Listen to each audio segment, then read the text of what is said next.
question is, make sure. Okay. So what is domestic violence and who does it affect?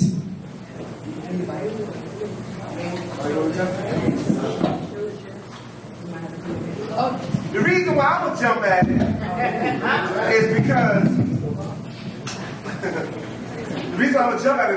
domestic violence doesn't just affect the two people that are in the domestic violence situation. It affects the parents, the kids, friends, and even innocent bystanders.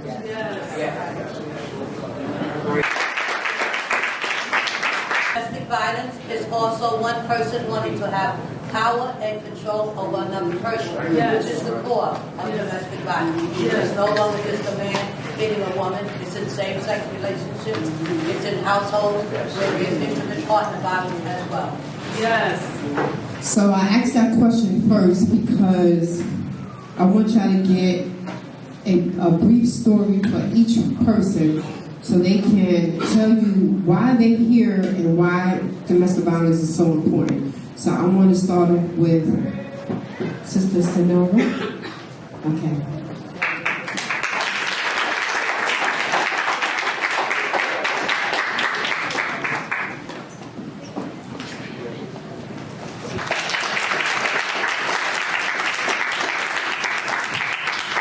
So I'm going to tell you a little bit about my story as fast as I can. I remember the first time that I actually was faced with the domestic violence. I was sitting on a bench with my children's father, ex-husband, and the first thing he did in the midst of the conversation, because somebody had came and told him that I was somewhere doing something I had no business doing, he picked up his alcohol beverage and threw it in my face.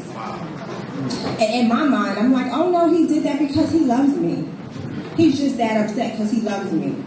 Not really understanding, because I had already faced abuse in a different kind of way by the people that were supposed to protect me, that was love. I would go on and on. I got so many stories. He done tried to set me on fire. Jesus. He has knocked me unconsciously. He has abused me in front of my children. I've been dragged butt naked in the middle of the street. Financial abuse. It showed up in so many different ways. I tried to better myself, educate myself, try to pursue my high school education. But every time I tried to pursue that, he stopped me.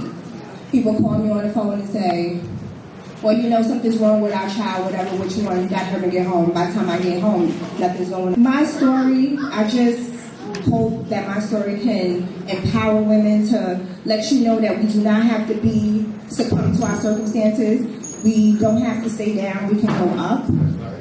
And that's basically what I'm going to continue to keep doing. I strive, and I'm in a great place in my life.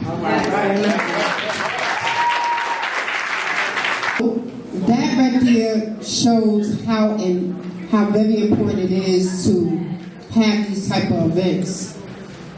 Because I'm sure they say from every fourth woman gone through DV, I think almost everybody here probably go through some type of domestic violence. Almost everybody. So I don't even know where they're getting their statistics from. Is it correct? Because it's not. Because in successful stories like this will get you inspired to say, you know what?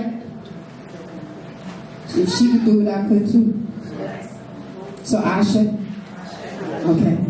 So since my sister Queen said Asha, I'm going to give her the mic.